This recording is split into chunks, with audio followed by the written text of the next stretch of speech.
All right. Yo, people, we're back again for another week, another new episode. Hope you man are liking the new season. I think we're 4 games in now, 4 or 5 games in. It's looking good so far. It's looking good. As usual, like, comment, subscribe, and share with your people. Trying to grow the channel, man. It's a new year, new season, isn't it? So we want to continue to grow in it. And the only way we can grow is through you guys sharing. Obviously, we're on TikTok now. A couple of our videos been banging. They've been banging. Nice views there. Obviously, all the links are in the description. And obviously, I think if you go onto like the right-hand side of the channel, you'll see all the links to Twitter, Instagram, TikTok, and all of that lovely stuff. But let's get straight into it. Should we go? I think Chelsea, Tottenham, there's a lot more to talk about. So let's go to the West Ham, Man United. Let's just give our thoughts on that one before we move on. But yeah, West Ham versus Man United. United getting the winner, DDG. Well, redemption arc. But let me start with Dan, because you've been out for a couple of weeks now. Nice to see you back. What was your thoughts on the game, and what did you learn from the United performance? Do you know, I didn't learn anything from Man United's end, but I think that game there was a lot of I think it was really the refereeing decisions that are the main talking points, and the West Ham fans seem to be annoyed at the refereeing decisions, which I didn't really understand, because if we're being completely honest, they only have themselves to blame for not taking minimum a point from that game. But like a win, I don't think they could blame the refereeing decisions for them not gaining anything. But in terms of what we learned, I think we learned that it's going to be difficult. It's going to be difficult juggling Europe and the Premier League this year, because they had a good performance this week, midweek, and then they came and had Man United at the London Stadium. And even though they didn't play badly, I think especially during the end of the match, fatigues did start to set in, and you saw obviously Lingard scored in the last minute. Ronaldo had a penalty shout, which I'm sure we'll go on to in the last minute. And it might be a big factor for them this season, judging that they've got more games than they usually would, and their squad is thin at the best of times. So we'll see how they develop. But in terms of Man United, I think it's a good result for Man United, because these are the games that, if they are looking to win the title, they need to win. The games in which they don't necessarily play fantastic, but they get what's needed from them. They get the result. Some refereeing decisions didn't go their way, as I know we'll get onto, but obviously De Gea came up very, very big with a penalty save. But yeah, as I said, there's not really much to be taken from it. Just kind of a performance that I'm pretty sure we'll get used to this season for Man United. Ronaldo scoring the goals when he needs to, and them taking away 3 points. Yeah, I think you summed up really. I don't think there's anything really to learn from the performance from United.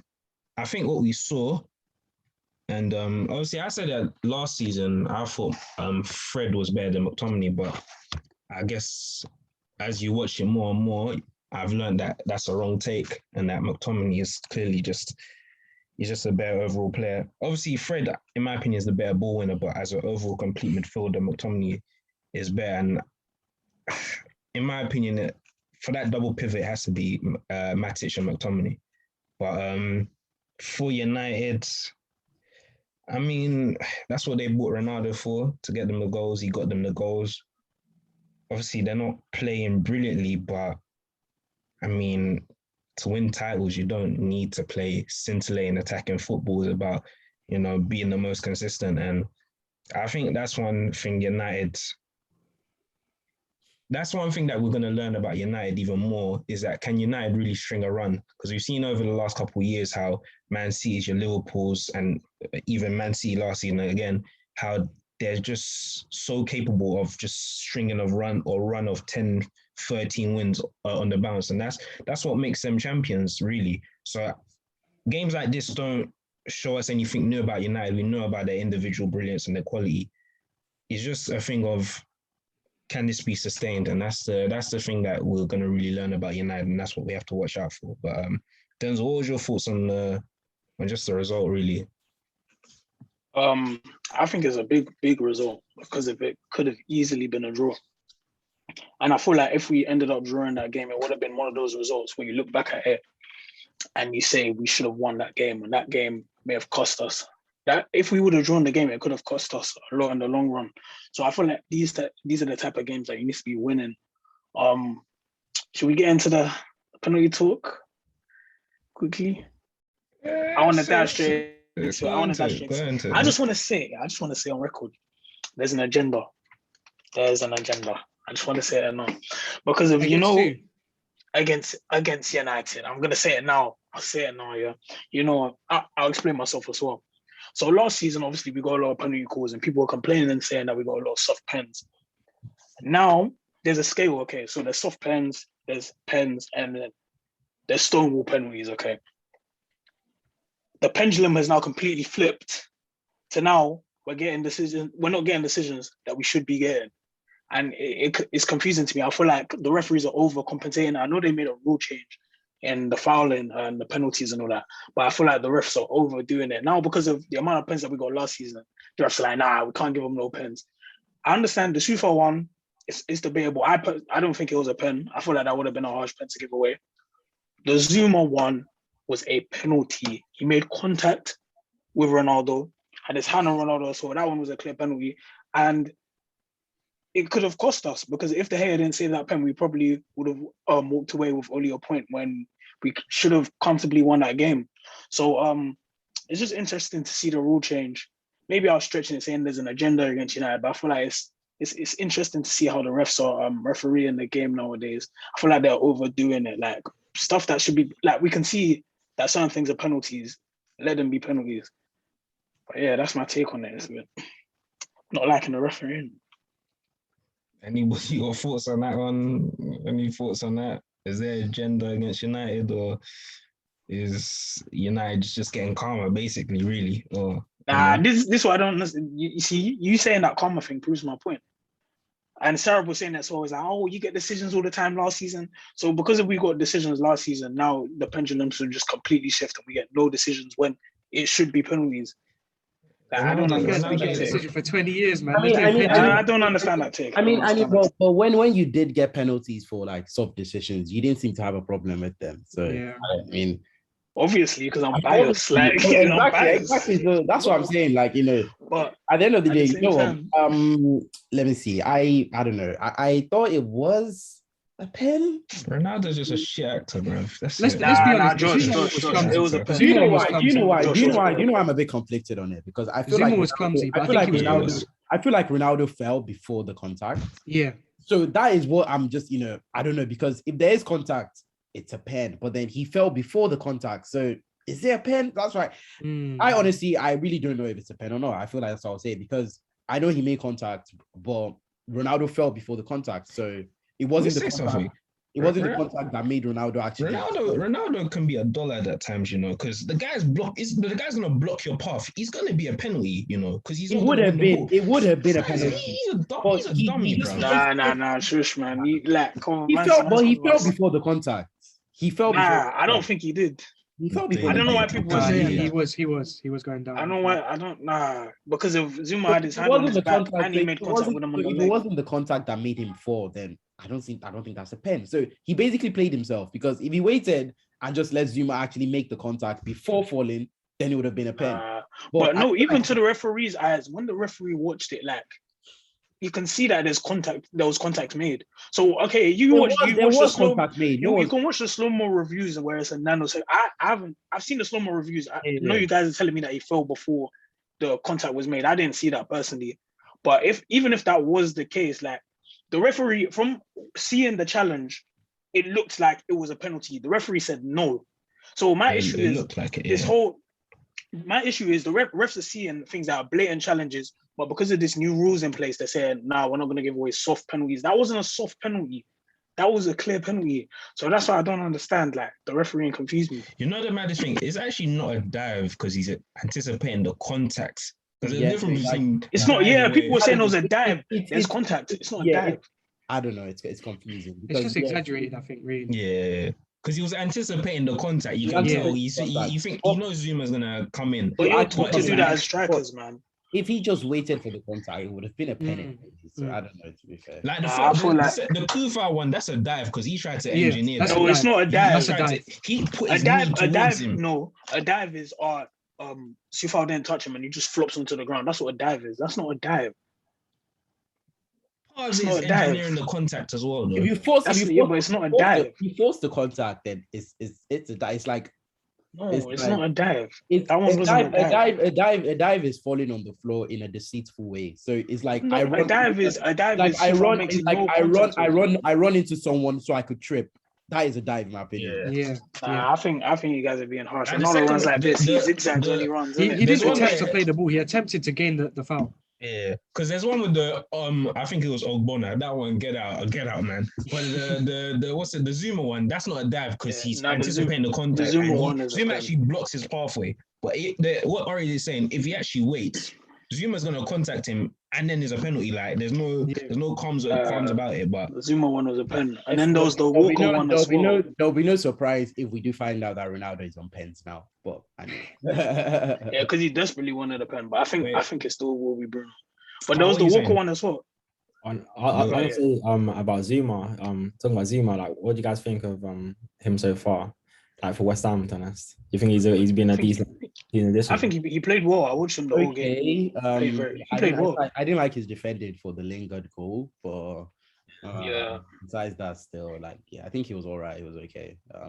He'll be a good signing. I don't really I think for West Ham and the type of player he is, he should be fine in West Ham. Yeah, the Walker one was bad. Yeah. I was gonna say I agree with what Dan said in the game though. Neither team was poor, but I think West Ham, like, you can tell the rotation in the season is gonna maybe hurt them a bit, especially with no Antonio. It wasn't bad at all. They had a decent game, but at the end, as Ori said, the Zuma defending and Declan Rice for defending for that Lingard goal, it's a bit slack, to be honest. It's like they can't complain about conceding that goal at the end, to be honest. And in terms of Man United, it wasn't even the best game. Like Ronaldo, if I'm being real, he had a poor game in terms of like. Nah, he didn't. That's a standard. No. Did you watch the game? This is a standard game by Ronaldo. He does nothing for 90 minutes. He scores one goal, and people say he's brilliant. I'm not been hating. saying this for years. Josh, did you watch the game? I saw the game. The guy Did didn't you do you nothing. watched the game and you said, What did he do? What did he do? Tell me. What did he do? Tell me. Trying to run Watch the step overs game. like it's 2009. Tell me what he did. wait, Tell me. wait, you watched the game and you're telling me Ronaldo did what? Tell me, I don't what think he had a bro. poor game. I don't think he had a poor game. Tell me, what did he do? Yeah. I have no problem with Ronaldo scoring and not doing. I mean, No, the thing is, he It's not- didn't have a poor game though. That's I don't I think poor is understand that harsh. conception. I think poor is harsh. Poor is He had a I think- decent game. Like what? I think Yeah, you're yeah. expecting Ronaldo to dominate a game, Yeah, and yeah. that's not Yeah. really That's gonna all happen. Ronaldo. That's He's not been his doing game it no for more, man. years, bro. He hasn't been doing it for years since 2014, 2015. Yeah, so why are you expecting it then? 2014, 15, bro. Bro, That it's is disrespectful. No, To he's say been 14, for 15, time, bro. Say for 14, time. 15. Say 14, 15 is disrespectful, man. No, he's been I doing this for think- time. He's been doing this for time. Because He's been doing this for in time. 16, 17, I remember he was still in Madrid and he was still running shit, man. No. Back then, like 2014, 15, he could still dribble once in a while, but he used to. But the thing is, the reason why I said, actually, to be fair, I'll take that back. Poor is harsh, but same way, the reason why I said it's not the best of his games because say, oh, that's not his game. So his game is obviously like poaching technically. His That's game what is he's goal done. scoring, man. Exactly. That's what his So game is. if you're talking about goal scoring, there was about 2 or 3 chances where he was in the box with a decent Yeah, chance. yeah, He yeah, did it's stuff true. to be fair. That's why I I just can't say- lie. I have noticed Yeah. that he's finishing. Like that game, he could have had like 2 or 3 goals. If I'm being real. If we were But real, he just brings that inevitability though. Like when you have Yeah, that's the Ronaldo, thing. Yeah. say he just something? brings that he's going to get a goal. I think, in my opinion, like his last season in Madrid and like from when he just went to UV, I think that's kind of where his like overall game kind of fell off. No, I fell off years, bro. I fell off years. This guy's a hater. What? Wait, you know what? This is the popular. This is one of the popular Ronaldo takes that like I literally know Ronaldo, because Ronaldo was in CL 16-17, assisting Benzema, assisting Bill. And is that creative side of the game that people always try and ignore just because like Messi does it so much more better. So everybody just disregard that Ronaldo does it at all. But Ronaldo was creative in his whole Madrid period. He was assisting Benzema, Bill, ridiculous like amount. He was assisting Marcelo. He was assisting He had a creative side to his game. He had overall aspects to his game. He used to drop deep. He actually used to drop deep. I think it was better. He used to do that more at the start. At the start, he was. I thought like it was like his last season, or like second to last, or around last season. But I think after the Champions League when they won it like 3 times back, I think the season after that. So I think that's where he like. I think it was even that season itself that was just like that's where he kind of fell off. I think Juve around where he started Juve career that he just kind of fell off. Can I just say the whole game, yeah. Can I just say you're playing in a team with the likes of Greenwood. We have players like Greenwood, Central, Rashford's coming in. You don't need Ronaldo to be running around like a madman, doing step over, gliding down the wing. We don't need him to be doing that anymore. Like that's not his role in the club. So people tell me he's better than Messi though. But his role at Man United is not to do what he was doing at Man United like 13 years ago or something. Like how many years ago? Everybody knows I'm a diehard Messi fan, but at some point I had to admit that the argument is tiring. It's kind of washed at this point because at the end of the day, I rate Messi more. I know I rate Messi more, but Ronaldo is like ridiculously good. So I'm not going to like start like saying that Ronaldo they can't do this, Ronaldo can't just because like I rate Messi higher. Like doesn't really. I know Ronaldo has like, but Ronaldo is 36, man. Like he's not going to be doing. That's what I'm trying to say. He's not going to be gliding around a pitch like running around like his bucket. I feel like because of how good he is, he's normalized like still playing at 36. That's why everyone still criticizes him. But bro, 36. Like exactly. And he's 37. I mean, if people say you're one of the best players in the world, you have to hold you to that standard. Bro, he's 36 years old and you expect him to. I said there was a hot take in it. Silly. There was a hot take in it. I was saying, it's not my hot take. It was Max Russ when he came on the pod. He had a hot take that he believes Ronaldo's an average finisher. Right. Maybe that's a terrible take. Word. That's awful. Maybe average is a harsh word, but then I did the research in it, and let me pull it up. He does underperform his XG a lot. If we're looking at it, but is that more that's positioning is so very good. Man. No, exactly. His off the ball run his off the ball movement is brilliant. Yeah, that's what I'm saying. Because finishing when he gets into those especially positions. even now for Man United, whenever you see Ronaldo, he's doing something dangerous, whether it's movement, anything. So maybe that might just be a more implication of that than his finishing. Well, that's decimal points, man. That's 0.59. That's like he's not even underperforming by up to 1. So like when I first saw it, I thought that's not that bad. Yeah. But then let me show you. I looked at others. Yeah, I mean there are people who are better finishers than Ronaldo. That's not something. No, see. Wait, so are we gonna use this? One is a way better. No, we're not roasting Ronaldo. I'm not doing a roast just to try and expose him. Exactly, because if we're talking about XG, then we can talk about Greenwood outperforming his XG every game. Like, look at Messi. Look at Messi's one though.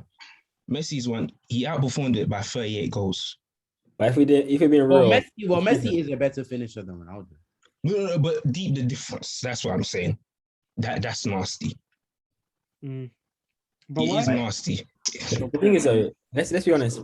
Ronaldo doesn't have to be the best finisher to still succeed. He already has like a chance to load. Like the fact that he's getting these like that many chances to score goals. Yeah, it's already just like that's the fact in itself because you have to be in because XG like measures your shot, like when you do take a shot and like how likely you are to score the goal and stuff like that. So the fact that he's getting in the position to take that many shots and still just like not getting his XG by like 0.5 or 1 or I mean like so if he's expected to score 22.5 in a season and he scores 22, like that's not obviously Messi's a way better finisher. I feel like everyone kind of knows that. But and you also said Lewandowski's an not as good a finisher as people make him seem, man. When I looked at it as well, he had one season where it was bad. That's a drag. No. You know what? Another thing I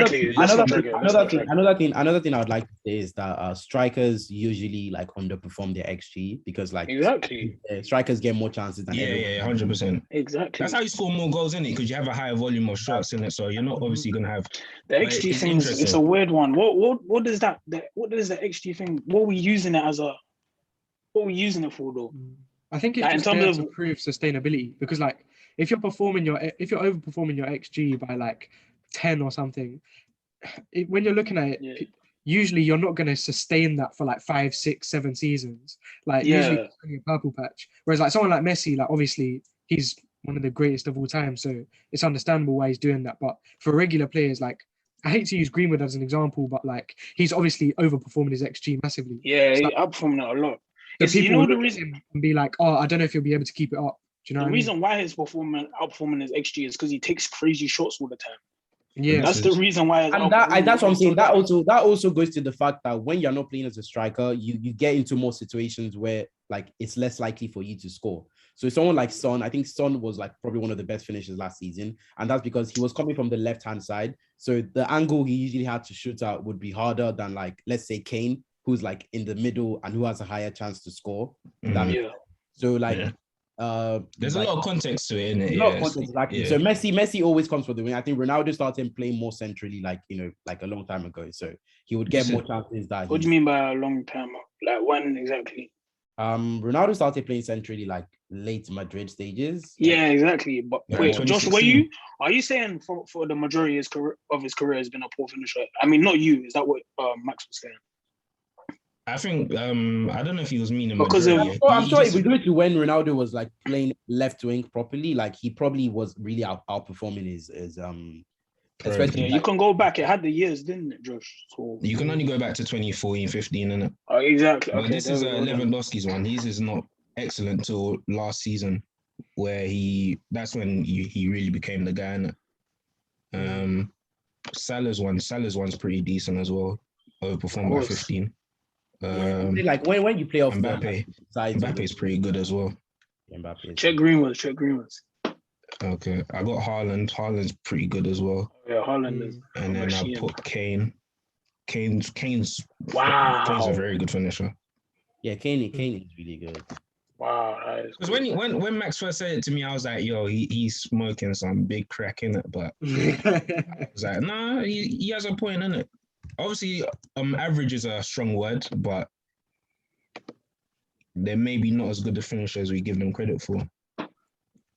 I don't think we'll count 18-19 because the guy played 3 games in it, but yeah, that's decent. Yeah.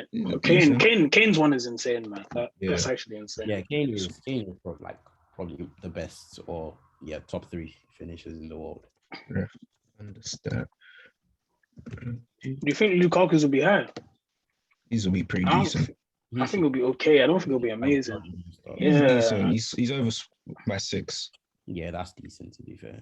Any other players want to look at? I'll check Son. Kane's one is actually nuts, man.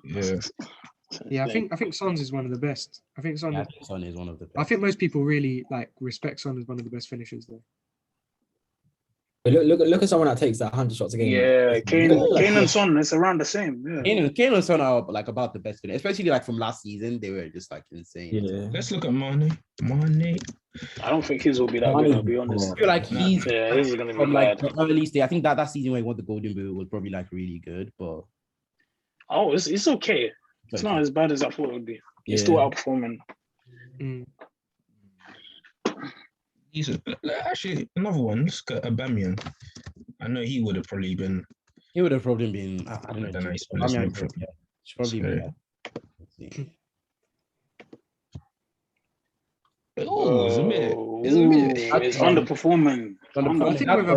That's from this season and last. I feel that kind of actually earlier seasons as well. And with Aubameyang, I think I've said it for ages. Like Aubameyang's biggest strength is his positioning. So like he's like he gets he'll get loads of chances. That's what I think about strikers, like especially strikers like Aubameyang. You just need to give them like enough chances and stuff. Sterling. Earlier days it would have been bad, but obviously. I knew that. I knew it would be like that. Yeah, that's what I was thinking. Because at Liverpool, he wasn't an amazing finisher. In fact, he wasn't a good finisher. Let's be honest. It's Pep who improved his finishing a lot. Any other strikers? Suarez, isn't it? Suarez one would be good. Suarez one would be very good. Barcelona are losing.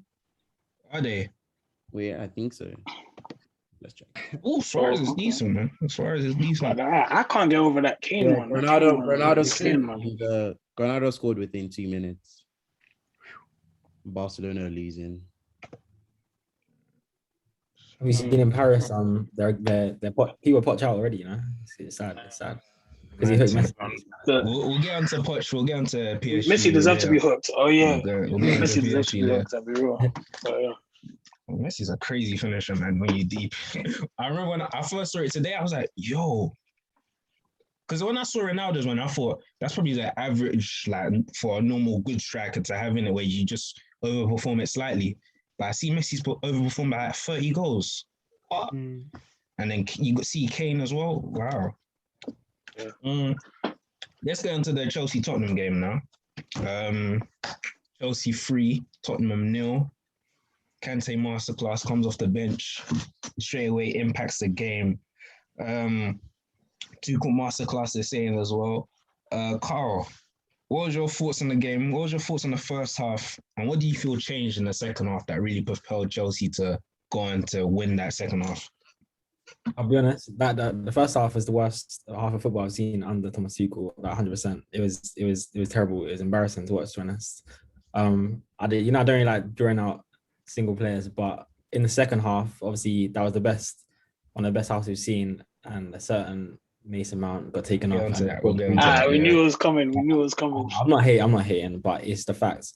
We was much better without him, I'll be honest. And the thing is, it's not a first, man. It's not a first. People feel I was trolling, but it's not a first. Like it's not him that's a bad player at all. He's a very good player.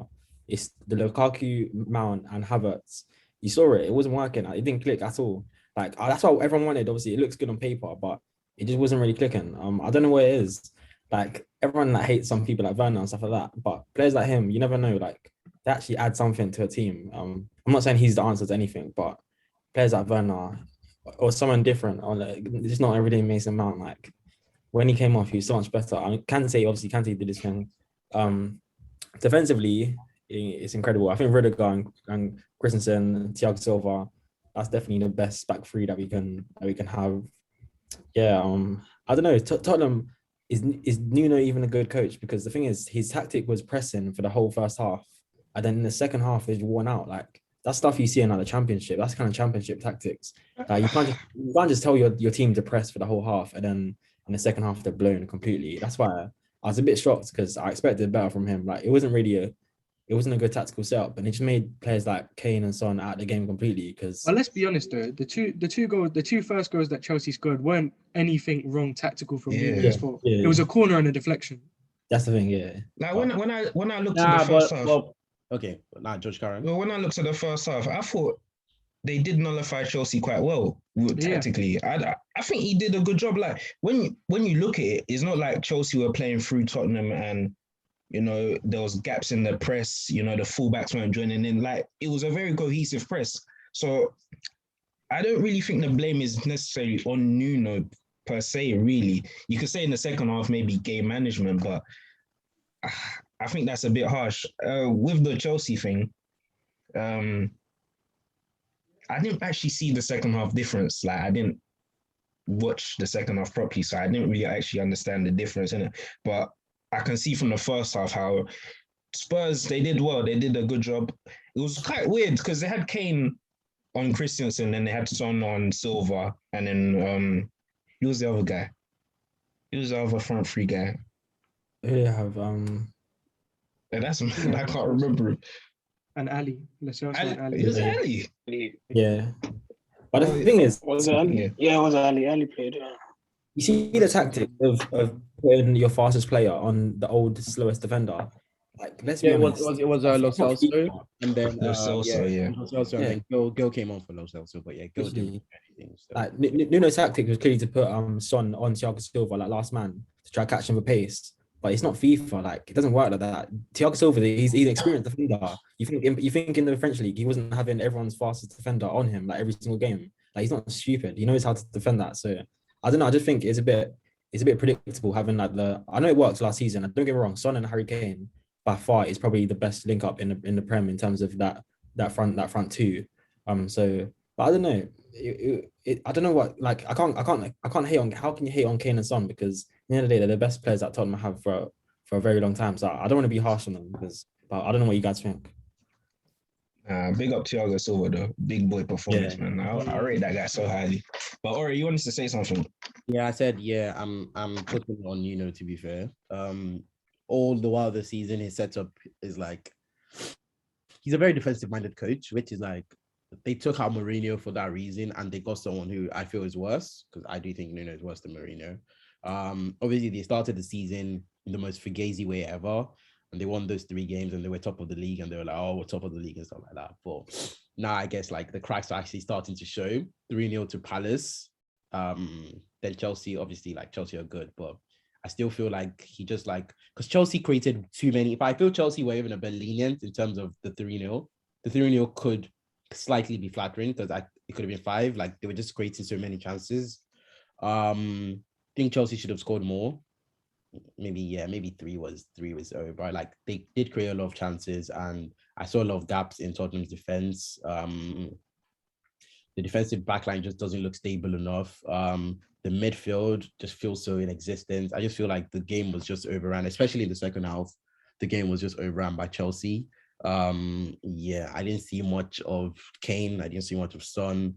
And that's obviously because if you set up in a defensive manner, then you can't obviously get Kane and Son into the game, because obviously, like Carl said, Son is like the last man. He's like that outlet. So he's kind of waiting to receive the ball. And if they can't even beat Chelsea's press and get the ball across, then Son is just going to be inexistent in the game. So yeah, it was very horrible performance from Spurs. Very good performance from Chelsea. I did have my doubts about Chelsea like starting season, because obviously like I'm not a huge fan of the 3 at the back. I think it just works for like a particular period of time, and eventually like it gets found out and stuff. But Chelsea have really impressed me. I think the Spurs game was where like, because I know everyone was saying Chelsea are title contenders and stuff like that, but I wasn't really like buying it per se. But just how they played in that second half versus Spurs, I think like they do have like what it takes to actually win the title. Yeah, because I put my money on Liverpool, but yeah, I feel like it should be a close race between like Liverpool, Chelsea, probably United as well, I should say, and City. Yeah, I feel like You want to say United? I just feel like United will be close either way, even if they aren't actually like. But yeah, I don't think United should be at least 7, 8. Worst case 7, 8 from the top. If they're worse than 7, 8, then that's really horrible. But that's the case with Chelsea. But yeah. Dan and Denzel, I want to ask you something. I want to talk about Dele ALLI, because this guy has fallen off over the last couple of years. So I'm going to come with Dan first. Like, what is the issue with Dele ALLI? Because is it that he only fits a particular system, or is it that he's just a very limited footballer? Because when I'm watching him, I don't see the impact in it. So what's your thoughts on Dele ALLI? If we're being honest, I genuinely believe Ali is a system player. I think he played in that number 10 role under Pochettino, and he's never been a traditional number 10 in terms of creating chances, being the main burden creator in the team, because obviously he had Eriksen who was out on the wing, and Eriksen shouldered a lot of that responsibility. Under Pochettino, Ali's main role was just kind of to get in the box and score goals, in which he done one season. I think he scored 17 or 18 goals, which is crazy. But apart from that season, I don't think we've ever really seen Dele ALLI as a top player. I think he had one incredible season, and once he was kind of taken out of his comfort zone and the system kind of changed, he's never really been able to find himself as a player. I think there's not really, even that season, there's not really much that Dele ALLI can do that will massively improve a team. Like, obviously he got in the box and he scored goals, but I think the exact same way that Joe Willock, for example, does for Newcastle, if he's not scoring goals, he's not doing anything for the team. And I think Ali was just doing it at a higher level with a better team around him. So I don't know where he goes from here, to be honest, but I think he needs to leave Tottenham. And what are you saying about Ali? Because he's peculiar, man. Yeah, very peculiar. I think he's a moments player. Like, he has moments, but it's just not working out for him. And it's interesting to see because if I watched the Tottenham All or Nothing documentary, and it was highlighted like they covered it a lot how he's a poor trainer, like he's not a good trainer. And Mourinho spoke to him about it. Like Mourinho had that conversation with him about saying like you have the potential to get to the top, but you have to put in the work. And I just don't think he takes football seriously enough, if I'm being honest. Like, I don't think he has that passion inside of him. Well, yeah, I honestly I don't think he has that passion for it. It's just the way he's been training. That I feel like there's a lot of things that have all gone into like his decline. So yeah, I feel like it's down to him. He hasn't put in the work. Because when you have an incredible season, and it was his debut season as well, when you have a season like that, you have to continue to put in the work to try and reach the next level, and you just kind of just coasted and declined. So it's sad to see, but yeah. You know, I remember Dan, you were saying something, and we're gonna get onto him as well. How Kai Havertz is similar to Dele ALLI, and I am starting to see that. I don't think Dele ALLI can play midfield. I don't. He's not. But Kai Havertz is a better footballer than Ali. Kai Havertz is really confusing me because I see some of the same traits with him and Dele ALLI. I don't think they can stamp their authority in the game. Obviously, you shouldn't expect that from them because they're not that sort of player, but they're really just final third players.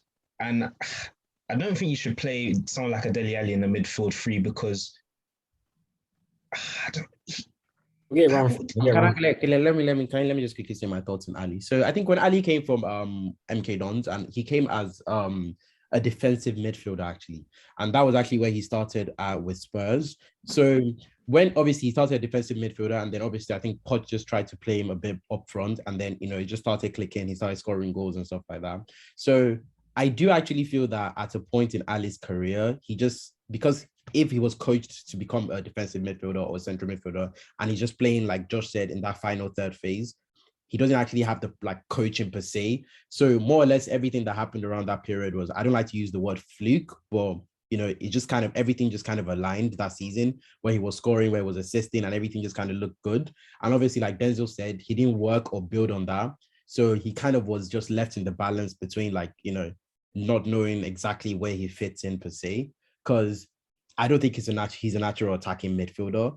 And I don't think he's a DM as well. I do think that he's kind of just more or less a central midfielder, but he didn't have the right or proper coaching or career path to actually play in central midfield. So it just kind of lives in where exactly does he fit in? Because I really don't know what Ali is at the moment now. But I just think it's that confusion and just in general that just doesn't really let any manager. Obviously Nuno is playing him now in the midfield three, but I mean his role is probably to be the attacking player in that midfield three, but he's not really that guy anymore. So I don't know what to expect or what exactly he should do from here. But yeah, like Denzel said, he doesn't really seem to interested. When he started the season a bit decently, but he just had that burnout now against Chelsea. He just looked very off. I don't know where next for him, but he just needs probably a fresh start, new team,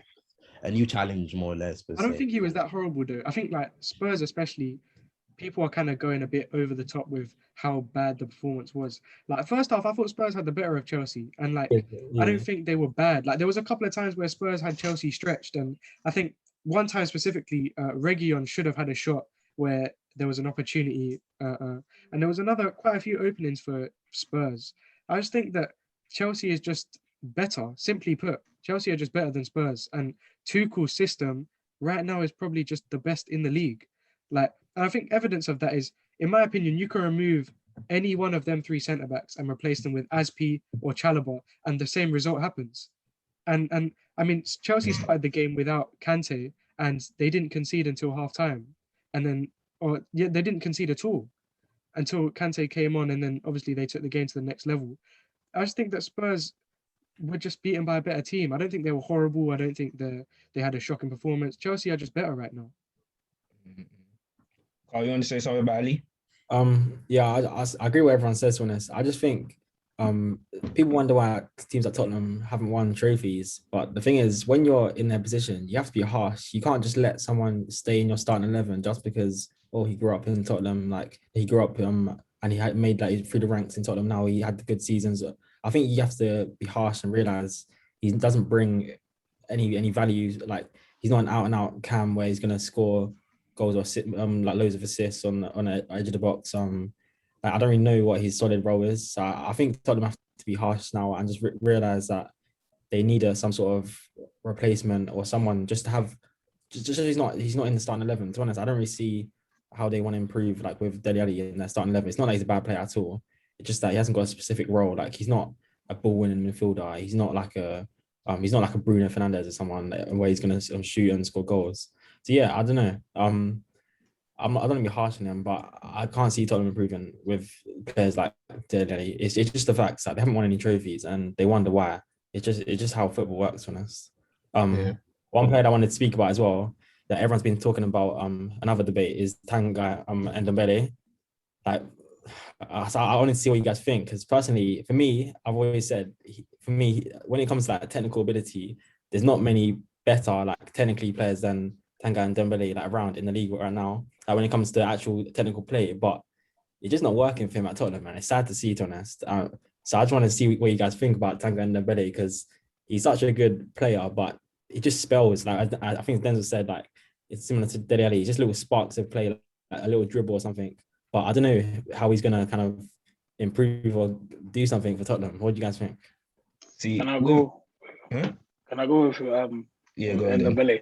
I think people, Spurs fans in particular, are in love with the aesthetic of Ndombele rather than the actual play of Ndombele. They see us dribbling, and it's like, yeah, Ndombele's this guy. Like, if we actually deep it, is he that amazing?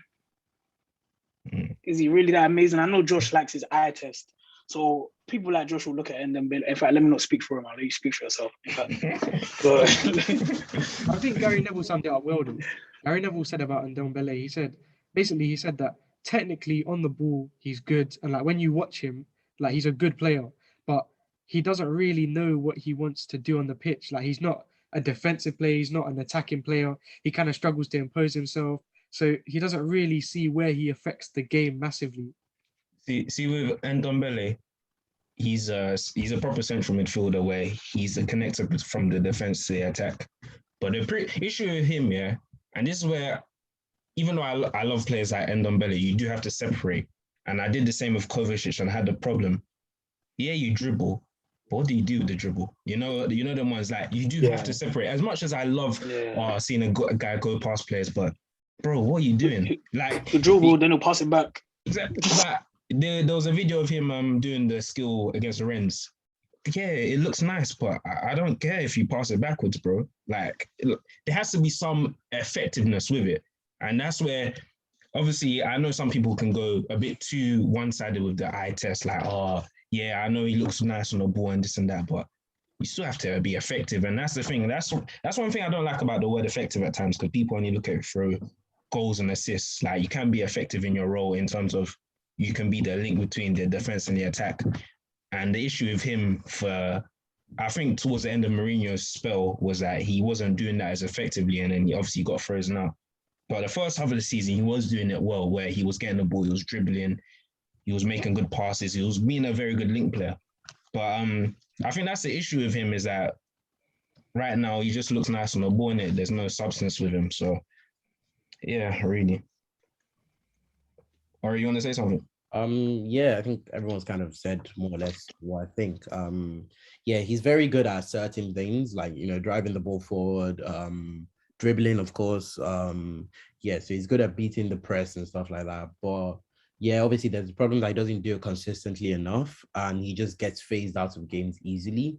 And I feel like possession, like base football, is something that will kind of be, new to him per se.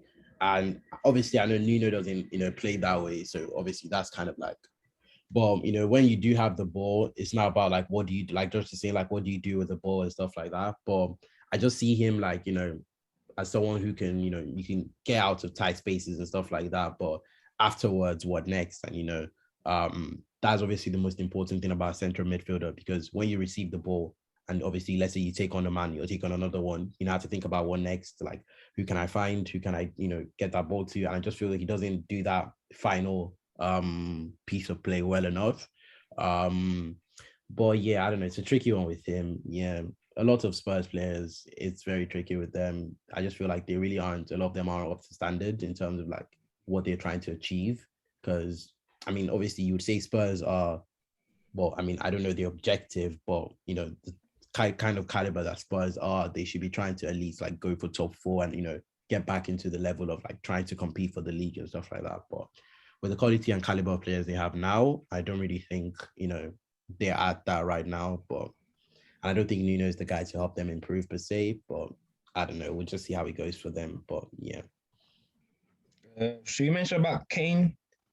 Obviously, people have been getting onto him. I don't know. I feel like he's going to eventually start hitting the ground anyway. So it's one of them ones where Levy doesn't know when to sell his players, which is such a yeah.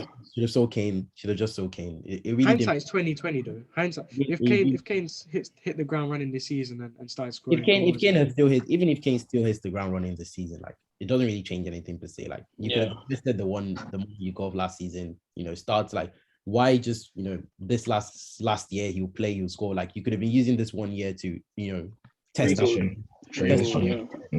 Yeah, new strike. I think Levy sees it differently though. Like Levy sees it as he's got 3 years left in his contract. He'll still, even if he keeps it for 1 year, he'll still retain value. And if he keeps Kane, he has not do anything for Spurs this season. But what I mean about if he keeps Kane, the chances of getting to the Champions League are significantly higher, which is a lot of money. A lot of money. Well, okay, I do get that point. But that one?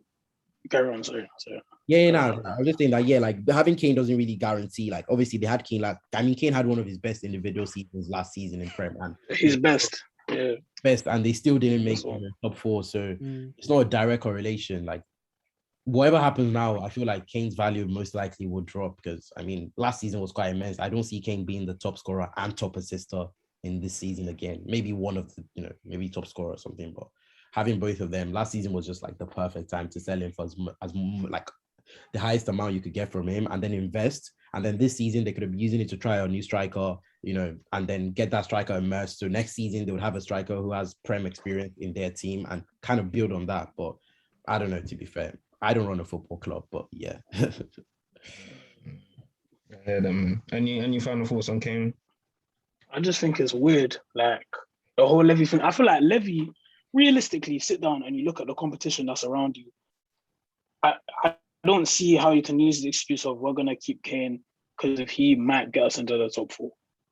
I don't think Tottenham stand a chance of getting into the top 4, especially with, like Ori said, Nuno is not really the guy that will be taking them there. Maybe if they got Conte, you could argue that Conte could do something. But from their perspective, they're not going to be sitting in the boardroom saying Nuno's not capable of taking us to top 4. They think he is.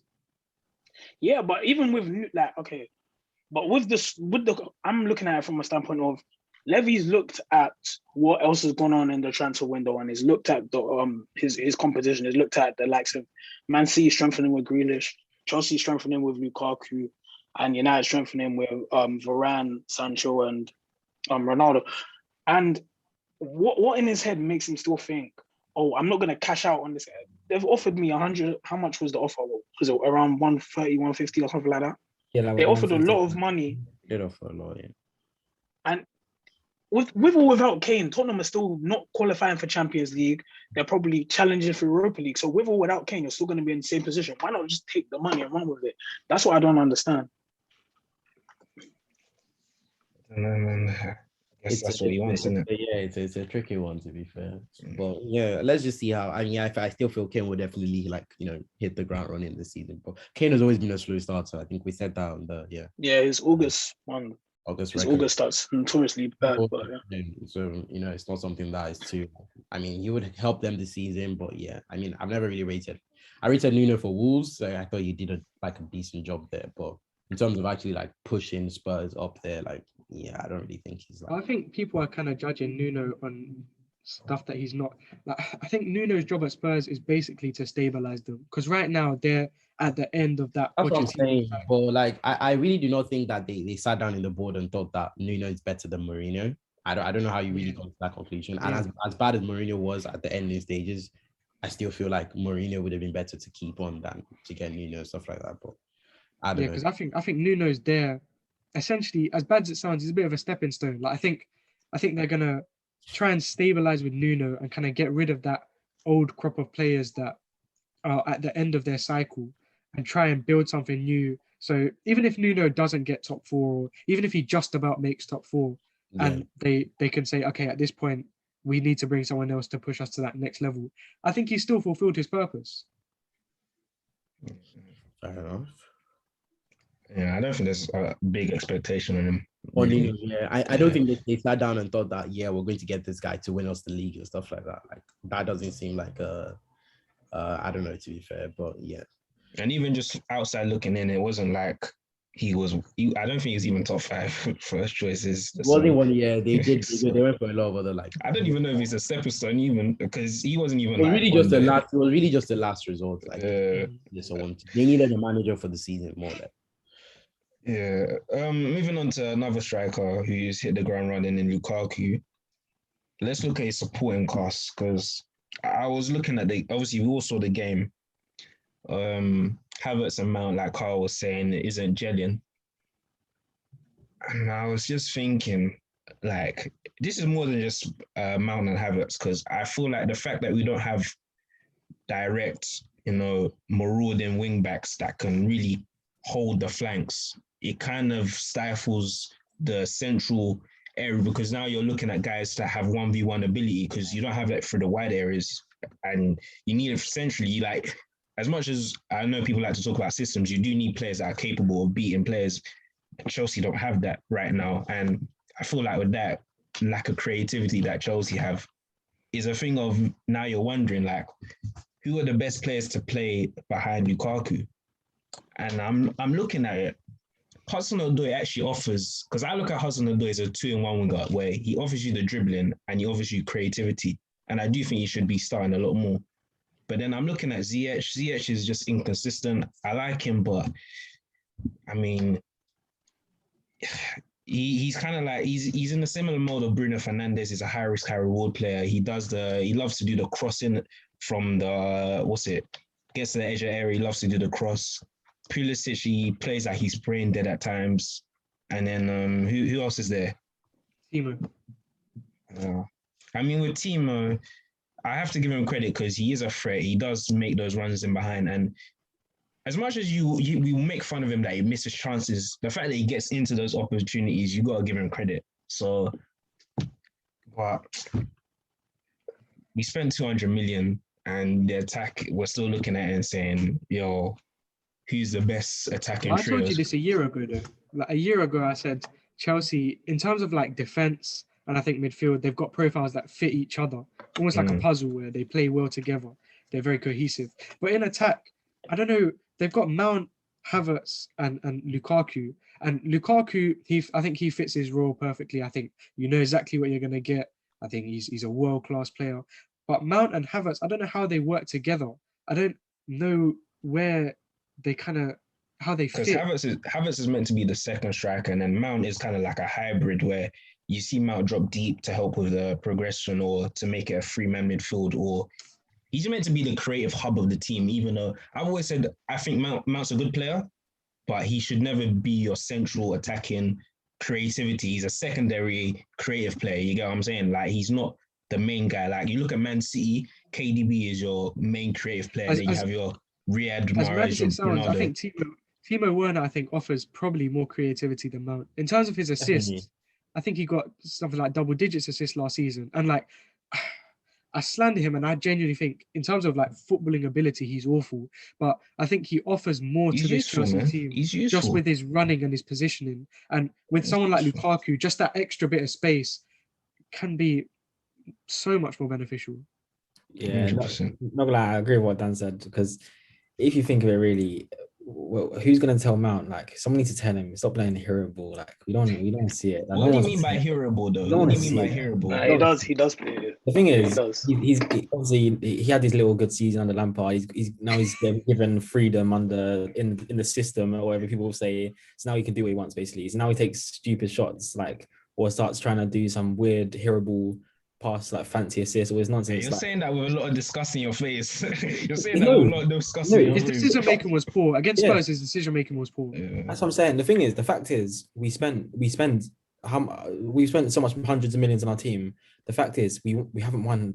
We're trying to win the league. When you're trying to win the league, people have to not do stupid things. We bought Romelu Lukaku. Our strikers, our forwards, and Mount are playing against Lukaku right now. It's actually embarrassing. It's That's embarrassing right now. Vinicius behavior, bro. The thing is, look, if for Lukaku to succeed, he's a great player, but he's not like the world's most creative, small, slick striker. You're gonna need players around him to support him. And right now, I was at the games, like they're not supporting him at the level that we need it to be, which is why Dan said Timo Werner, like as much as he's stiff, he's completely stiff, but he actually like getting down the wing, and I know it's not about crossing inshallah, but all that. But Werner actually offers something different. Like creativity wise, Mount shouldn't be your most creative player in your whole team. So what are you saying? 3-5-2, Werner and Lukaku up top. This is another thing. Like I've been seeing this a lot. People slandering the Chelsea formation, saying it's like kind of part of the bus. I don't get it. Like people saying five defenders, 2 CDMs. Like It all just depends on how you play things. It's like just very structured. That's what it is. It's just formations matter little nowadays. It's all about your roles and the spaces that you occupy nowadays. Like it doesn't matter because sometimes you play 3 at the back and you can change to a back 4. Like it doesn't matter nowadays. And if we're being completely honest, if you're winning games, does it really matter? Like you've won 2 games 3-0 this year, and people are saying it's part of the bus. Like the only time I can actually say Chelsea part of the bus was away at Anfield, and that's completely understandable. You're 1 man down at one of the hardest grounds to go to. Like here's what it is. Definitely. So Denzel, what are you saying? What's Chelsea's best attacking trio or 2? Would you say? I'll be honest, I don't know. Like, I actually don't know. I understand what Carl's saying about Mason Mount and his whole hero ball antics. I just feel like it's a weird one. The only nailed on starter there is Lukaku. Werner, I feel like Werner, like you guys said, is good at creating space and all that, but his finishing, the amount of opportunities that he wastes, it's embarrassing at times. So I'll be honest, I couldn't give you an answer on honestly, for me, I don't know. I think Cho should be given more of a chance. I'm not saying he's the answer, but he does offer the creativity that we're looking for, and he offers that 1v1 ability as well. I think he should definitely be given a chance. Havertz is a weird one because I was mentioning about Dele ALLI before. The reason why I mentioned that is that he drifts out of games a lot. And I know he's not the type of player to like stamp his authority on the game, but listen to the way Chelsea fans talk about him. You'd think that he's the next coming of Hazard in a sense, like how they did with Pulisic, where they like to make these players become the star. You get what I'm saying? Chelsea fans do that with everyone, though, let's be honest. Like, I understand Chelsea right now are really, really good, but every single player that has a good game for Chelsea is automatically world class. I'm seeing Christensen world class shouts. They're saying Rudiger's the best centre back in the world. Like, bro, like he's not the best centre back at Chelsea yet. When it comes to Chelsea players, man, and Chelsea fans, like every other club, obviously they get a bit excited. So I wouldn't be taking that too seriously. Mm-hmm. But what about you, Dan? What are you saying? What's Chelsea's best front 3? Would you say? I don't know. Like, as the profiles just don't seem to fit each other, in my opinion. Like, I don't know how you can arrange it so they work together well. Because obviously Lukaku is the one, as Denzel said, Lukaku is the one that's going to play. Like, no matter what happens, Lukaku's going to play. But like wingers, Chelsea have only really 2 out-and-out wingers in Hudson-Odoi and Pulisic. Attacking midfielders, they have Mount and Havertz, but are they really going to play them together? Like, we've seen that and it's not really worked. And Werner, I don't really see how he fits. Even though he plays well, I don't see how he fits long-term in a front 3 or a front 2. So, like Denzel said, I don't really know. I don't really know how, but we'll probably learn to find. You know, I was reading something about Havertz. Do you think he's more of a striker, a false 9, as they like to say, or is a second striker? Because yeah. But what's your thoughts on what's Chelsea's best front 3 or 2? Would you say? I would go for probably unpopular opinion, but Werner, Lukaku, and probably Havertz as well. Yeah. But who's the creative out of them? I would like to say that Havertz is, but you know. But is there any creative now though? I don't think they necessarily need a But they massive. don't. Yeah, they don't like heavily rely on a creative. Yeah, the system creates chances. Yeah, I guess so. Yeah. But it's just like Lukaku's presence as well. Like, yeah, it creates a lot of space. I saw that a lot for like Werner and stuff like that. If Werner and Lukaku can like work together really well, that would be really good because like they do like have a lot of like, especially like in that second half against Spurs, they had a lot of instances where like they passed to each other and like they got the ball because I feel like they kind of are perfect for each other because kind of the way like Werner runs into space and like Lukaku like can create space and stuff like that. And Lukaku could also do the reverse as well, so he could also enter space and stuff like that. So yeah, if Tuchel could get like both of them working well together, that would be a very good like striking partnership. If he got those two working together, would you switch to a 3-5-2 then? I kind of think I would, yeah. Because if you could just leave Werner and Lukaku up front as the two, that would be fine. And then you just like have a three in the middle, probably Kante, Jorginho, and probably, Kovacic or Mount, like in the middle of that three. Yeah. But then where does Havertz fit in? You ask that. So I don't know. It's very tricky to be fair because you would want to play Havertz as well because like he's young and you want him to like get experience and stuff like that. So.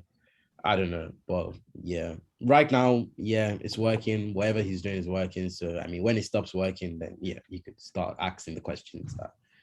But yeah, Josh, I don't know. I think you're being harsh on Havertz comparing him to like people like Dele ALLI. Yeah, I'm saying like stylistically the way they play. Obviously, like Dan said, he is a better footballer than Dele ALLI, definitely. But I've seen it so much, and because I watched him at Leverkusen as well.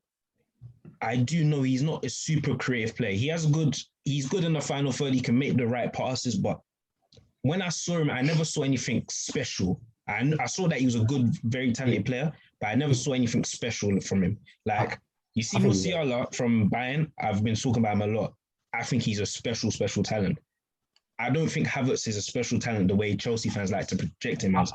I disagree because you see in Germany, see if you look at the last 5, like 6, 7 years, there's probably 3-4 main players that have been the stars, which is of the current produce of Germany and hyped by people. It'll be obviously Goretzka, Kimmich coming through from the youth. Goretzka and Kimmich Silva. And next one I see Havertz. Them 3 players in Germany. These people are respected like ridiculously high. That's like they're the best young players that came through for Germany in a long while. Like I think the way we look at Havertz is different to how Germany looks at Havertz. They've seen him succeed in that league like already. So we're questioning him in Germany. They're not questioning Havertz like at all. Like he's verified in that league. Like the way we're seeing it is completely different to them. But that's why I don't really. It's hard to compare like the Premier League to the Bundesliga because I'm not trying to call the Bundesliga Farmers League or whatnot. But because obviously Denzel can speak on that, but I don't know what the difference is. I don't know because like Havertz, he's not a bad player. He's proven himself in a good league. So I don't know why it's not the same effect in the Premier League. So it's a weird one. Maybe it's also there could be the physicality. Obviously, the game's played at a very fast. Germany's played at a fast pace as well, but obviously the defending in England's a lot better as well. But I don't know with Havertz. I've just seen it. He's not a guy to stamp his authority on the game like that. Like his off the ball movement is brilliant. But that's what I was going to bring up because I think I said to you last year. At one point last year, I was saying to you, he's better off the ball than on the ball. Yeah, you're right. When you have someone like Lukaku, who is the main focal point of that attack, that's not a bad thing. Even if that creates space or creates an opening or just adds another threat to the attack, that's not necessarily a weakness. It could be a benefit. Yeah. But like with Chelsea's attacking option, bar from Lukaku, I think they're all quite inconsistent, innit? And I don't think any of them are stars. Like, I think that's just how it is, but I think you can manage with them. I think they will improve over time. Havertz is 21, Mount's 22. Obviously, Shaw and Pulisic are like 20 and 21 respectively. So they're young players, innit? Ziyech is the one where you don't really have the same leeway. You're obviously 27 and you haven't hit the ground running. Obviously, injuries haven't helped, but when you've been given the opportunities, you haven't taken it with both hands. So it's a tough one. Like I already said, if you're winning, who cares, man? Who cares? So, yeah. Topic. Yeah, what you want to say? You can say that I was reminded by the topic. Best player outside top 6. I was gonna say that, yeah. So obviously we've been watching this weekend, and some players from the top 7 have been outside the top 7 have been really impressive, innit? I excluded Leicester because Leicester's a bit easy, innit? What's the top 7? Top 6 is Leicester. Yeah. Oh, top 6 for Leicester. Yeah, because Leicester's too easy. You can say Indeed, you can say Tielemans for fun outside. Now let's cut that out. But yeah, so I was like, yo, you guys, let's individually say who our top 3 best players are outside of the top 7. So Dan, who's your top 3 best players out of the top 7? Top 3, I'm not sure, but do you know what? The player that's impressed me the most, and I was a bit skeptical of him last year, even the year before. I thought people were getting a bit excited, but I have to give him his flowers. I think Declan Rice has been very, very good, and I think he's a top player, man. The other 2 outside the top 7, I'm not too sure about. There's been a couple of impressive players. I think Sam Maximin's a great player. I think Rafinha's a great player, but I'm not sure how they rank in terms of other players outside the top 7. But my number 1 is Rice, man. I'm very impressed. Yeah, and I agree. Declan Rice is the best player outside the top 7. I think St. Maximin is there as well. There's other ones. I think Bowen's a very good player. I like Eze, but he's been injured. It's just a thing of there's no point in me saying that I like these players because some of them might not even be ready for top 7. So I don't actually know who the third one would be. I don't know who the third one would be. Who is there in the league? Let me look at it. There's people like there's strikers like Danny Ings who are actually very good strikers, but obviously, Danny Ings is a good one. Danny Ings is a good one. Bamford's done well as well. I think Dan's list is right. I think to say number 1 Declan Rice, number 2 St. Rice. I wouldn't put St. Maximin too. You wouldn't? Nah, I don't. I think he is. I think it's cold. I feel if you put him in a top 6 side, he's cooking a lot more. He's surrounded by crap at Newcastle, and he's still playing well. That Newcastle team is really horrid, man. Really, really horrid. Yeah, man. No, the thing that just separates me with St. Maximin I know people like to compare it to Adama, but the thing that separates him from me is just that he's starting to develop the creativity aspect of it. And he's playing with a team that only has 35% possession. So for me, it's like, yeah, you can dribble, yeah, you look fancy, but you're actually having the creative element and you're actually effective now. You're starting to... Adama's not effective, though. Like, Adama's St. Maximin. Sorry, go on. Adama's awful. Sorry. That's why I know St. Maximin's clear of Adama Traore. Because with St. Maximin, you can see he's actually creating chances for the team. Like, I don't know if anyone watched them play against Leeds. Like, Joe Linton missed a huge chance. Almiron missed a huge chance. Willock missed a big chance. And they all came from St. Maximin. With Adama Traore, every single time he'll beat the man and cross it out for a goal kick. Every single time. There's not even a chance created. It just. I think I prefer Rafinha to ASM, to be honest. ASM much better. Well, you think as well? Yeah, I think Rafinha's better than ASM. I think Rafinha's better. For me, I say Rafinha's they're about the same. Or does he just play in a more attacking team so you see more of his attacking output? I'd say he can adapt to a top 7 team better. Nah, I don't know. Just as a pure footballer, I kind of just find Rafinha's like, I don't know. I think they're about the same per se in terms of how I'd rank them. I like Rafinha, so it's good. I'd go for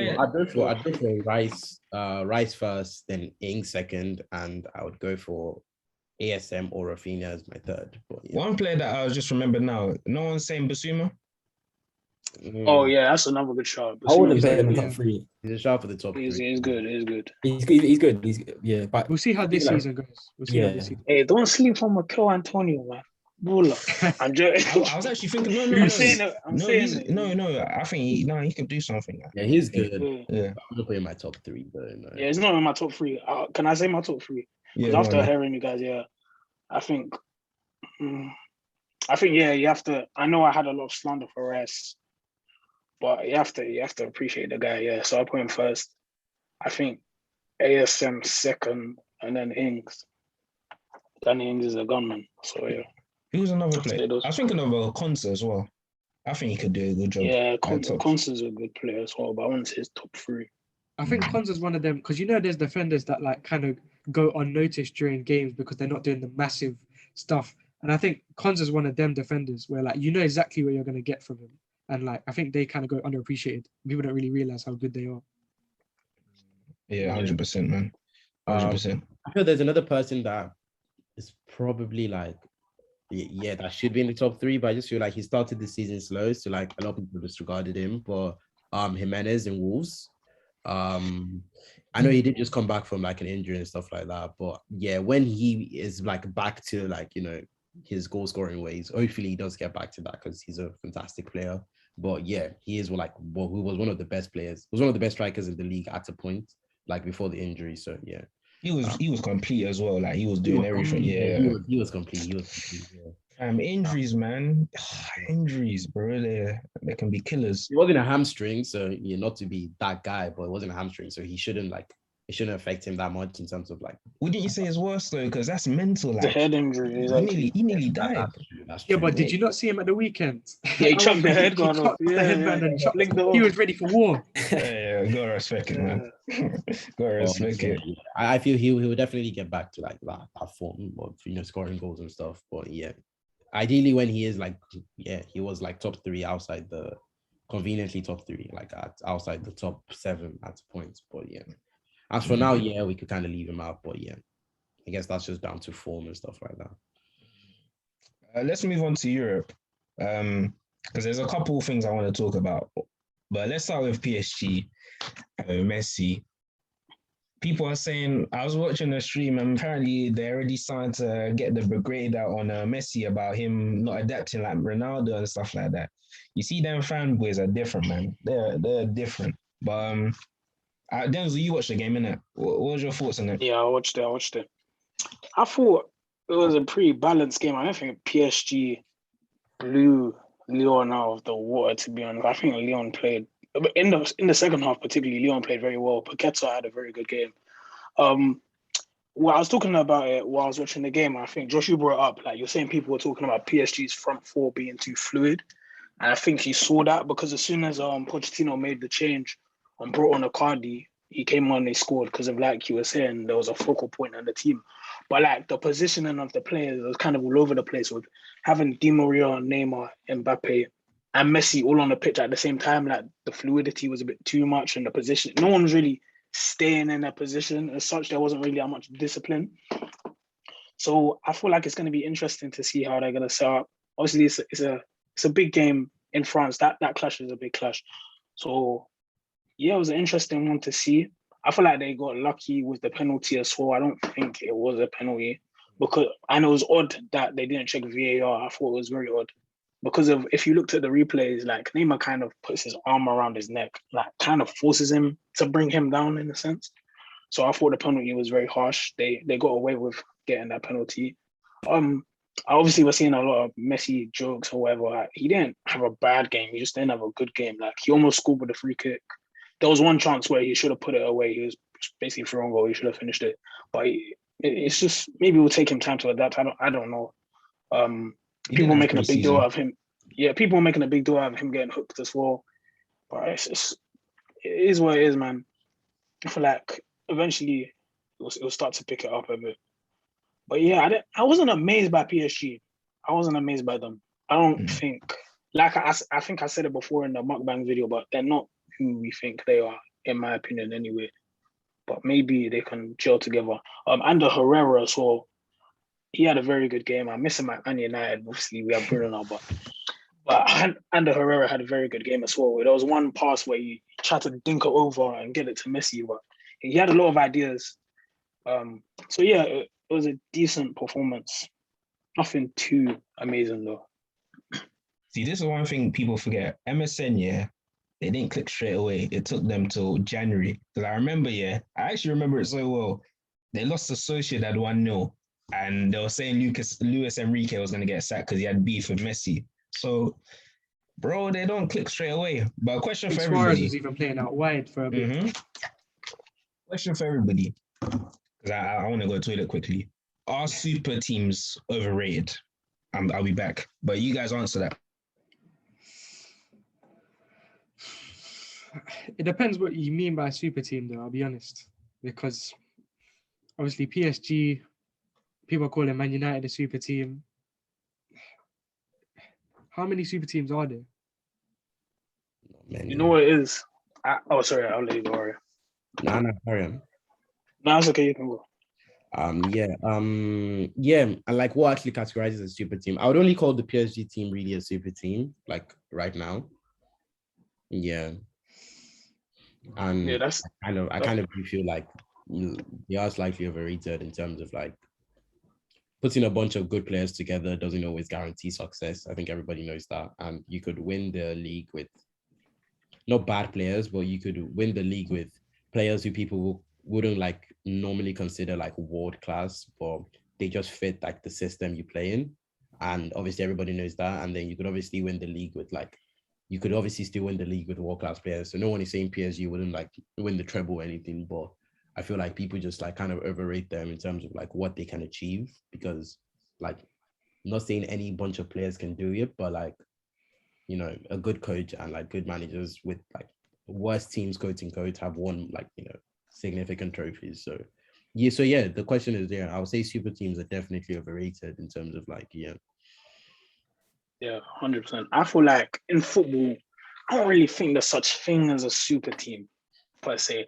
I feel like people just grab that term from basketball. Yeah. Basketball, there's only 5 players. There's 5 players on the court. yeah. Football, there's 11 man on a pitch. It's completely different. Like, I don't think you can have super teams in football. There's so much more to football than just individual brilliance and having good players on a team. You have to have a system that works. You have to have good coaching. There's so many elements that go into it. I don't think you can just throw super team around.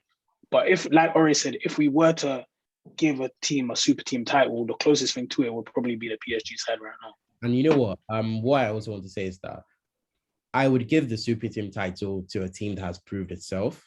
So, for instance, when Madrid started out in like when Zidane came around that time, like no one was calling Madrid a super team. They were a good team, but no one called them a super team. But when you think about how they won the Champions League 3 times back to back, when we look back in history, people will call that a super team just because of, you know, what they accomplished. So it's always a term of like, I'm not going to call PSG a super team until they actually do something that gives them, you know, the worthiness of being called a super team. Because you could have all the best players in the world, but still probably wouldn't, you know. So yeah, that's just how I see it. Super teams like Barcelona 2010, bro, like 11. And they had to prove themselves to actually, you know. Exactly. But that was just good. That was just a good team. It wasn't like, I feel like when you say the term super team, is slapping all the best individuals onto the best teams. Collecting players that are all great rather than building the players together. So FIFA says basically. And the Barcelona team was a team that was built together. So I wouldn't classify them as a super team. Obviously, they're the greatest club team. That team was the greatest club team that has ever graced the earth. But I wouldn't call it a super team. Yeah, I agree. Not gonna lie, I'll say see Poch's start.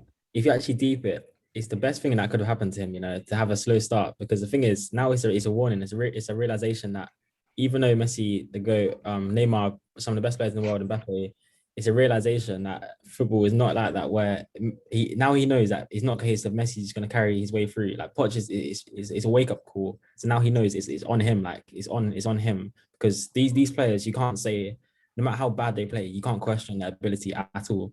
So it's now it's up to Poch really now.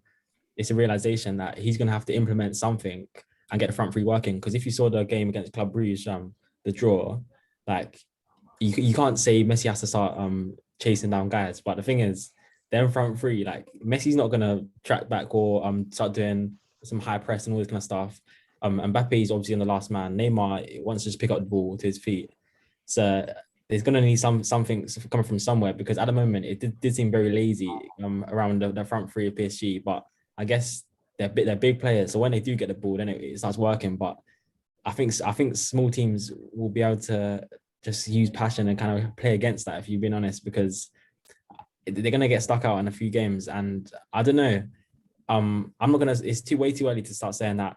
Oh no, it's not gonna work. It's not gonna work. But it's a huge wake up call for Poch. And the thing is, I'm not mad at the PSG fans for start questioning Poch and say getting onto him, because at the end of the day, he took the job. He took the job in it. And the fact is, he spent the money. He's got the job.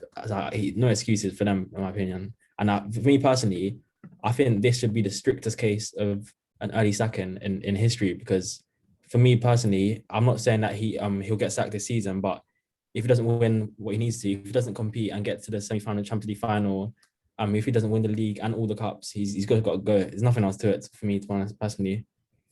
We've seen the expectations of this team is incredible. Like, exactly. we've kind of all pretty much come to a consensus agreement that Poch and PSG have started poor, but they've won every single game in the league. Obviously, the Club Brugge game was poor. They've won every game in the league. They've scored 18 goals in 6 games. They've not been terrible, but their expectations are just through the roof. How can you win and yet we're still saying, yo, you're looking a bit fishy there? I saw a poll yesterday from a PSG fan on Twitter, and I think like 70-80% wanted Poch out. That's nuts. That's nuts, man. But the thing is, you can't be mad at it. You can't be mad at it. The thing is, he has to, like, that's the thing. He has to keep winning. That's the thing. That's exactly what Dan said. They won every game, but the fact is, they have to win every game, because the thing is, there's no hiding. They're gonna have to win everything. Poch needs to adapt, because I think coaching, when you coach superstars, is different than when you coach elite or even world-class players. Because superstars like Messi, Neymar, Mbappe, you can't make your tactics too robotic, because that takes away from them as players. You kind of just have to let them. You have to let them kind of play themselves and see vibes football sometimes.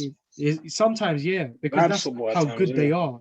And we'll see how he tailors that, because obviously, despite the fact that they've won, it's not really looking good, or it's not working. So I'll be interested to see how he tweaks that, and if he makes it out of the early sacking calls despite the performances. That's why, like, if I was a manager, and I actually understand people like Klopp, like, wanting to build up players instead of buying your ready-made superstars at times. Like, for me, if I was a manager, I'd only want one superstar on my team, and that's it, bro. And if I was to choose out that front three of PSG, I'd actually choose Neymar, because I feel like Neymar can give you the pressing, and obviously he gives you the flair and the skill in it. So I'd definitely pick Neymar. But you know, with how I saw it, you give me a look there, Denzel. You give me a look. Cause I bet you think Bruno's I'm not getting into that. I'm not getting into that debate. Yeah. Wait, so you just to clarify, you said you take Neymar over Messi in that team. Calm. But I think Messi's better. Let's move on. Cool. I think Messi's better, but I'll take Neymar. 100%. But what's our thoughts been on the season so far? I feel like the quality of football's been a bit better, man. I don't know. I feel like the fans have brought a lot back into it. A lot of people were questioning whether the quality of football would decrease if the fans came back. I thought that was a weird shout, but we see that the fans makes it a lot better. Mm-hmm. How about you guys? What are you saying? Football's increased or stay the same a bit? I think the top clubs have met expectations, because, like, usually if we look at every Premier League season for the last 4 or 5, there's always one out of the traditional big 6 that underperforms. There's always at least one that massively underperforms. And this season, we kind of went into the season thinking that we didn't really have too much expectation for Arsenal and Tottenham. Like, the top 4, we had massive expectations for. So far, none of them have really underperformed. Like, they're all consensus title contenders. You could, yeah. What are you talking about based on the 4 games? Yeah, based on the 5 games we've had. I mean, City lost the first one. Yeah, I think City have underperformed in terms of that. But it's not a concern. It's not a concern, but people probably expected City to have. We've played 5 games or 4 games. Yeah, 5. Like it's 4. Is it 4 or 5? No, it's 5. It's 5. I think you're talking about the all competitions, innit? No, I'm talking about just in the Prem. It's in the Prem. It's 5 games. 4. It's 5. It's 5. We played 5. Okay, yeah. So people probably. I didn't know that. So people were probably expecting City to have like 15 points by now, realistically. No one has 15 though. With the running. Yeah, nobody does. But if anyone was to have it, people would probably pick Man City, and they haven't. So in terms of that, you could say that they've been a bit underwhelming. But I don't think it's anything to be concerned about. We know they'll have their streak of winning stupid amount of games on the bounce. Yeah. So if I'm being honest, you see how you said about the season coming back and all the fans back. If you want me to be honest, you see the top clubs that are winning the trophies. They don't get caught up too much in the fans are back. Or the kind of, I think it works more in the favor of the lower table teams where they got the passion kind of side for them personally.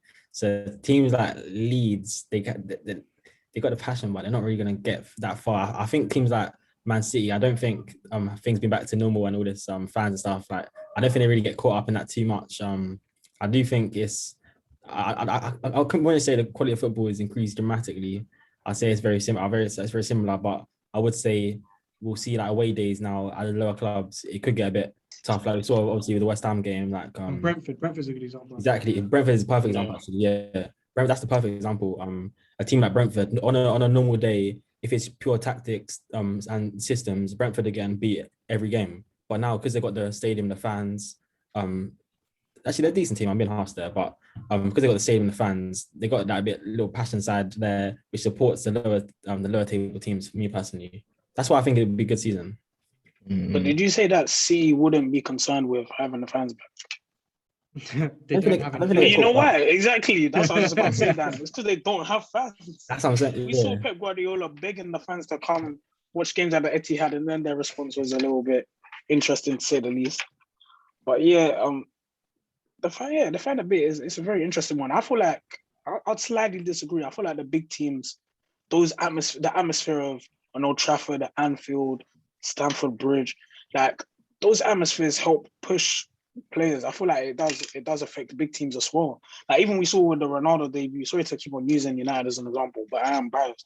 But even to use the Ronaldo debut as an example, like the atmosphere at Old Trafford was mad. So I feel like the fans do have a part to play in the season. As well, I think the first game, the fans were a big part in how well they played against Man City. Yeah. Oh, Spurs, Yeah.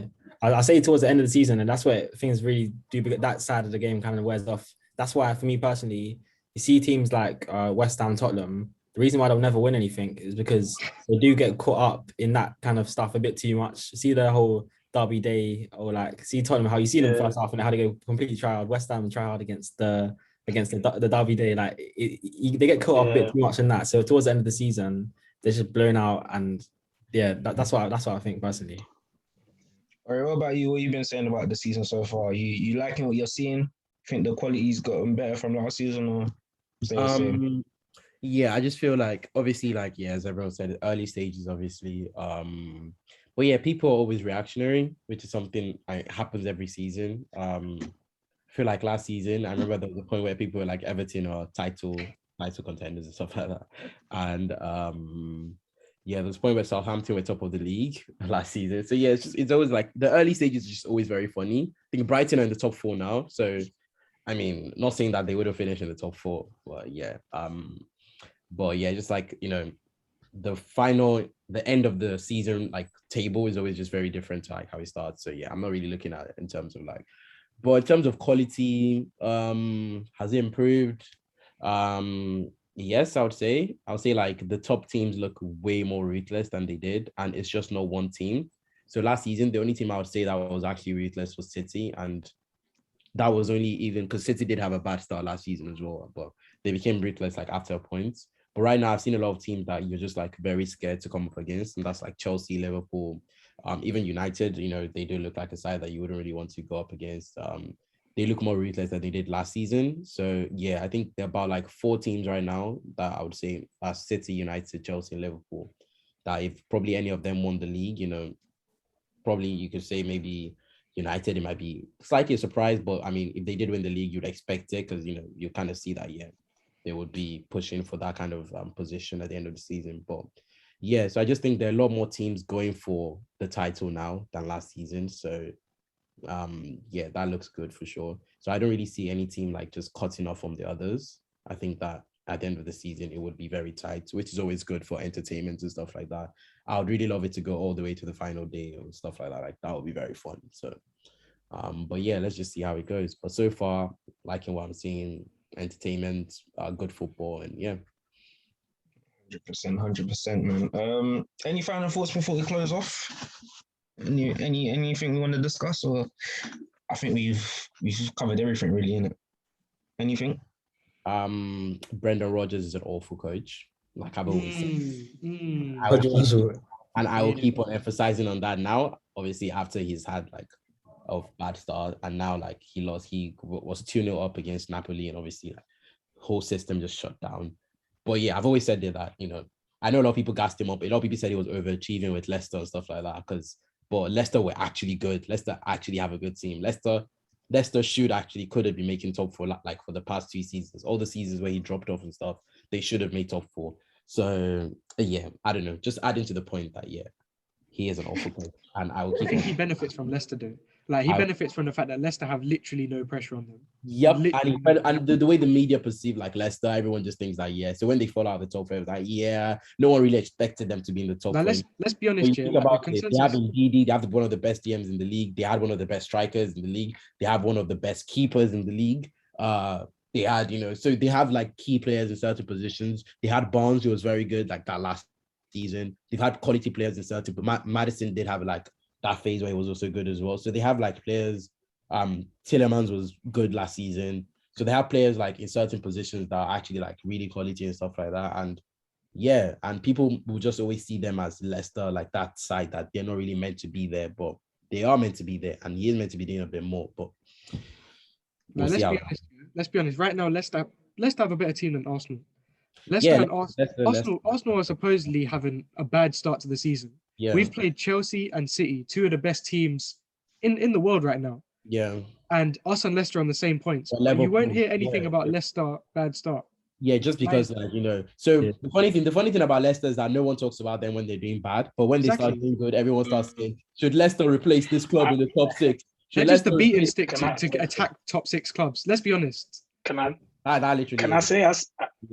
I said it last season about the Leicester thing when we had that debate about the Leicester fall off, about them doing it twice. I feel like, I agree with you too. We need to be a lot more harsh on Leicester, a lot more. But maybe it's because they're not a traditional Big Six club. That's why people let them off the hook.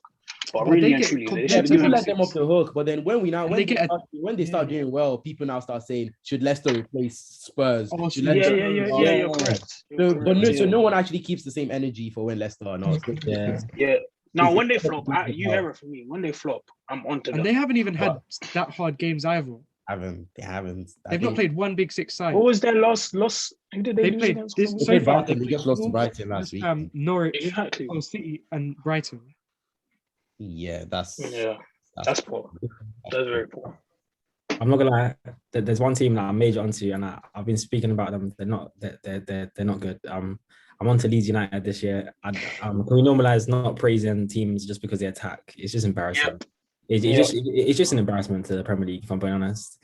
Like, they're being praised for playing attacking football, and they're playing abysmal. The defense is getting exposed like 50 times a game, and they're getting praised just because they're trying hard. Like, what does that even mean? Like, they've drew 1-1 against Burnley. They got battered by Liverpool. Like, it was embarrassing. It should have been like 7-8-0. Then they drew like 1-0 against Newcastle. Like, I think finally these teams have to get exposed because I think a lot of their players are very meaty though. Like, take Rafinha, maybe Bamford out of that team, and that team stinks. The media loves them. Like, I'm hearing on the commentary, like, there's losing 3-0 against Liverpool. They would love it. Like, the commentators just loving them off. Like, I was just thinking, it's just so embarrassing. It's just so embarrassing. I don't get it. I'm not gonna. I don't know, man. Like, they're the kind of teams that there were people saying, "Oh, yeah, they're gonna replace Tottenham." Like, yeah, Leeds are better than Tottenham now. All this kind of stuff, but it's just amazing. I think because of the history behind Leeds as well, that's why maybe some people get caught up in it, because they're traditionally a big team and they're finally back in the top division. So maybe people get caught. Well, the older people anyway, not us really. We didn't grow up when Leeds being good, but they get carried away with it and get excited about Leeds playing good attacking football when in reality, like Carl said, not really doing too much points wise. Yeah. No, I hear that, man. Yeah, I think we got to close off. We've been going on for a minute now. But yeah, man, hope you, man, enjoyed this episode. Make sure you like, comment, and subscribe. Make sure you're followed on all the socials, the Instagram, the Twitter, TikTok, all of that. Make sure you're commenting below. Make sure you're liking and sharing with your people. But yeah, man, we'll be back again. Peace.